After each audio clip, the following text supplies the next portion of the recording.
নমস্কার। বলতে চাই আঙিনায় আপনাকে স্বাগতম। আশা করি আপনি ভালো আছেন। আপনি ভালো থাকুন, সুস্থ থাকুন। এটা আমি মন থেকে চাই। চলুন আজকের প্রসঙ্গে যাওয়া যাক। আমরা সবাই আমরা সবাই জীবনে কোনো না কোনো সময়ে একটা কঠিন পরিস্থিতির মুখোমুখি হই। তখন আমাদের মনে হয় যে আমাদের চারপাশটা একেবারে ঘুটঘুটে অন্ধকার। কোথাও বুঝি কোনো পথ নেই। আমাদের এরকম দিক বিদিক শূন্য মনে হয় নিজেদের। কিন্তু জানেন কি, একজন জহুরি একজন জহুরি যেমন অন্ধকারেও হীরা ঠিক চিনে নেয়, একজন সত্যিকারের আশাবাদী মানুষও ঠিক তেমনি ঘোর অন্ধকারেও আলোর রেখা ঠিক খুঁজে পান। আজ আমরা কথা বলবো সেই মানসিক শক্তি নিয়ে, যা আমাদের ভেঙে পড়তে দেয় না। আর তার নাম হলো আশাবাদ। আশাবাদ আসলে কি? অনেকে মনে করেন এই যে আশাবাদী মানুষ কারা? অনেকে মনে করেন যে যারা হাসি খুশি থাকেন বা সমস্যাকে এড়িয়ে যান, তারাই বুঝি আশাবাদী মানুষ। অর্থাৎ আশাবাদ বলতে অনেকে এই হাসি খুশি থাকাকে বা সমস্যা এড়িয়ে যাওয়াকে বোঝেন। আসলে কিন্তু তা নয়।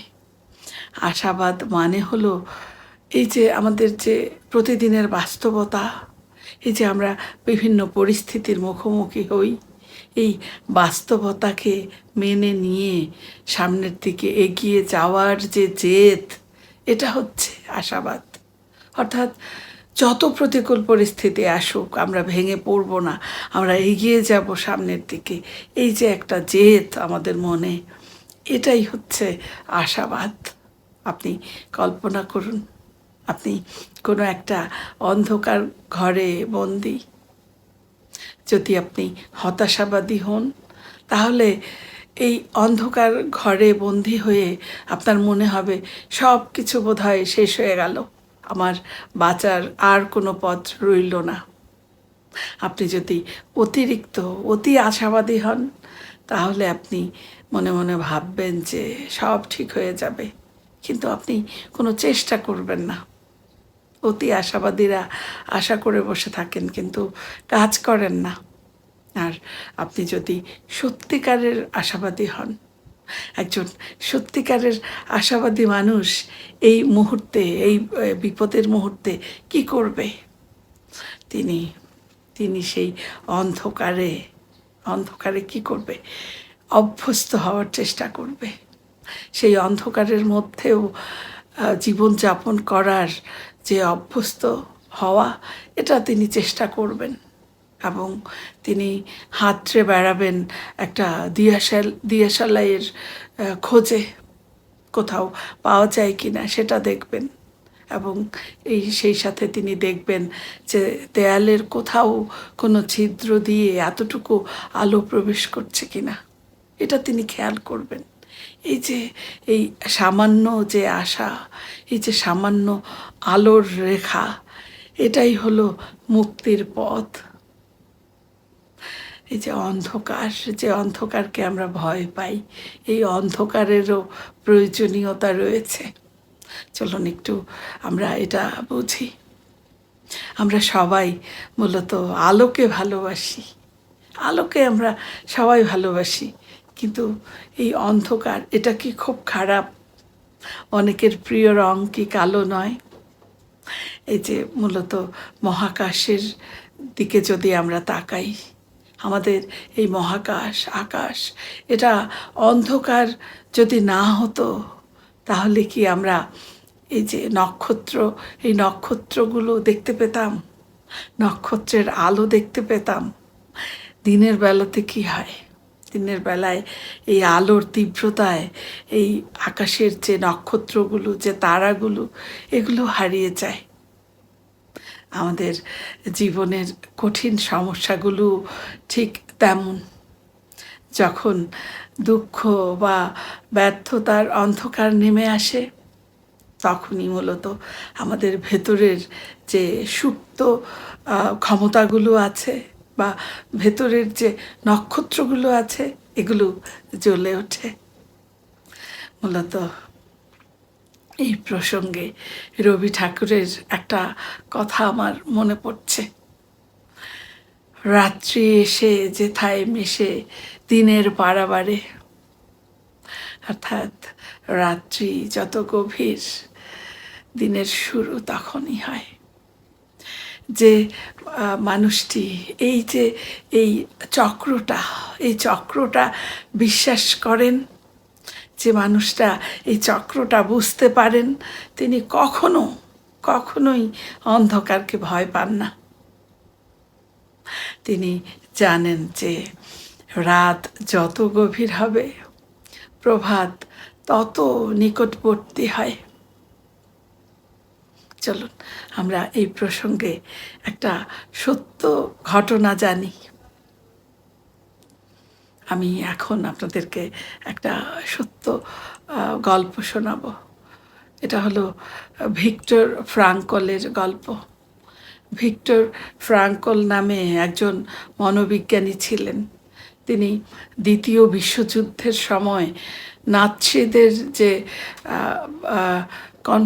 কনসেন্ট্রেশন ক্যাম্প আছে সেখানে তিনি বন্দী হয়েছিলেন, এবং এই বন্দী দশায় তিনি দেখেছেন মৃত্যুকে। তিনি সেখানে প্রতিনিয়ত প্রতি মুহূর্তে মৃত্যু, ক্ষুধা, অন্ধকার এগুলোর মুখোমুখি হয়েছেন। চারিদিকে একদম বিভৎসতা, একেবারে প্রতি মুহূর্তে মৃত্যুর ভয়।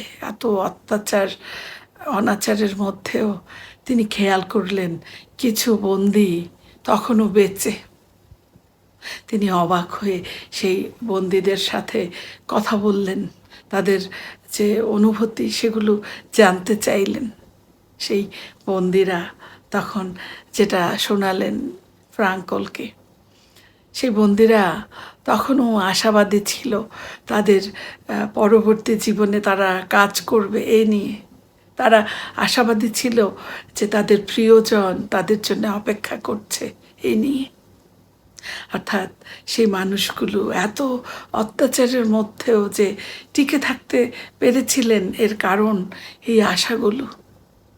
ফ্রাঙ্কল এদেরকে দেখে আবার নতুনভাবে আশাবাদী হলেন, এবং তার এই আশাবাদ তাকে সেই মৃত্যুপুরী থেকে বাঁচিয়ে এনেছিল।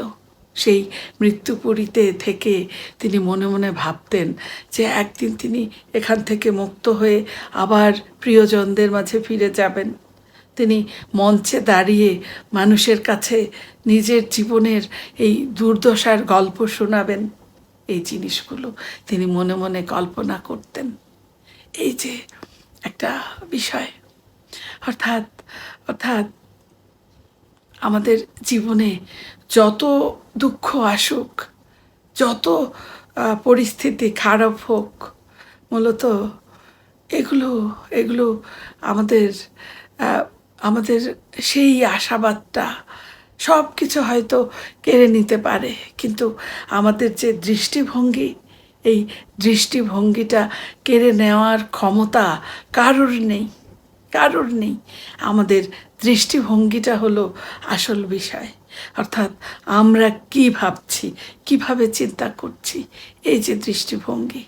এই ফ্রাঙ্কল যেমন তার এই আশাবাদী দৃষ্টিভঙ্গির কারণে মৃত্যুপুরী থেকে ফিরে এসেছিল, আমাদের জীবনে হয়তো ফ্রাঙ্কলের মতো এমন পরিস্থিতি আসবে না, কিন্তু ছোটোখাটো যে পরিস্থিতিগুলো আসে আমরা ভেঙে পড়ি। এই যে ভেঙে পড়ি, মূলত এই তখনই আমাদের এই দৃষ্টিভঙ্গিটা জরুরি। কারণ আমাদের দৃষ্টিভঙ্গি আমাদের থেকে কেউ কেড়ে নিতে পারে না। তাহলে প্রশ্ন হলো যে এই যে এই দৃষ্টিভঙ্গিটাকে আমরা কিভাবে ইতিবাচক বানাতে পারি, অর্থাৎ ইতিবাচক দৃষ্টিভঙ্গি আমরা কিভাবে অর্জন করতে পারি। আমরা এই ইতিবাচক দৃষ্টিভঙ্গি অর্জনের জন্য কিছু কাজ করতে পারি। যেমন কৃতজ্ঞতা প্রকাশ। আমি প্রায় অনেক ভিডিওতে এটি বলেছি যে কৃতজ্ঞতা প্রকাশ এটা এত শক্তিশালী। যখনই আমরা এটার চর্চা করি, আপনি যখনই এটার চর্চা শুরু করবেন, তখন আপনি এটার শক্তি ঠিক অনুভব করবেন। অর্থাৎ যখন মনে হবে যে আপনি খুব ঝামেলার মধ্যে আছেন, আপনার অনেক সমস্যা, আপনি তখন এই কৃতজ্ঞতা প্রকাশের যে অভ্যাস এটা তৈরি করুন। অর্থাৎ দিনে আপনি কমপক্ষে ৩টি বিষয় নিয়ে আপনি, অর্থাৎ এমন ৩টি বিষয় যা আপনার আছে, আপনার নিজের, এরকম 3টি বিষয়ের জন্য আপনি স্রষ্টার নিকট কৃতজ্ঞতা প্রকাশ করুন। হতে পারে আপনার মাথার উপরে ছাদ আছে, হতে পারে আপনি 3 বেলা 4টে খেতে পারছেন, এমন বিষয় নিয়ে এই কৃতজ্ঞতা এটা একটা অন্ধকার ঘরে মোমবাতি জ্বালানোর মতো কাজ করে। তারপর দ্বিতীয়ত, আপনি সমস্যার দিকে ফোকাস না করে আপনি সমাধানের কথা চিন্তা করুন। অর্থাৎ যে কারণে অন্ধকার হলো সেটা না ভেবে কী করে আলো জ্বালানো যায়, কী করে অন্ধকার দূর করা যায়, এটা ভাবতে পারি আমরা। তারপর ছোট সাফল্যকে গুরুত্ব দেওয়া। অর্থাৎ আমরা সবসময় বড় জয়ের কথা চিন্তা করি, ছোট ছোট যে অর্জন, ছোট ছোট যে সাফল্যগুলো, এগুলো আমরা গুরুত্বই দিই না। এটা ঠিক নয়। আমাদের প্রত্যেকটা সাফল্যকেই সাফল্য হিসেবে দেখতে হবে। আসুন আমরা প্রতিটি ছোট ছোট সাফল্যকে উদযাপন করি, তাহলে আমাদের জীবন আলোকিত হবে। সবশেষে আমি একটাই কথা বলবো, সেটা হলো অন্ধকার কখনোই চিরস্থায়ী নয়, কিন্তু আপনার ভেতরের এই যে আলোটা, এটা যদি নিভে যায় তাহলেই বিপদ, তাহলেই বিপদ। কারণ কারণ সত্যিকারের আশাবাদী সেই যিনি জানেন যে সূর্য ডুবলেও এটা আবার উঠবেই। তাই জীবনের কোনো বাঁকে যদি আপনার মনে হয় যে আপনি পথ হারিয়েছেন, তাহলে আপনি একটু থামুন, একটু বিশ্রাম নিন, আর চোখ বন্ধ করে আপনি আপনি নিজের উপর বিশ্বাস রাখুন। দেখবেন যে সেই অন্ধকারের মধ্যেও আপনি আগামীর পথ ঠিক দেখতে পাচ্ছেন। আপনাকে অসংখ্য ধন্যবাদ এতক্ষণ আমার সাথে থাকার জন্য। কেমন লাগলো আজকের কথাগুলো আপনি কমেন্টে লিখে জানাবেন। আবারও কথা হবে অন্য কোনো ভাবনা নিয়ে। ততক্ষণ আপনি খুব ভালো থাকুন, সুস্থ থাকুন। শুভরাত্রি।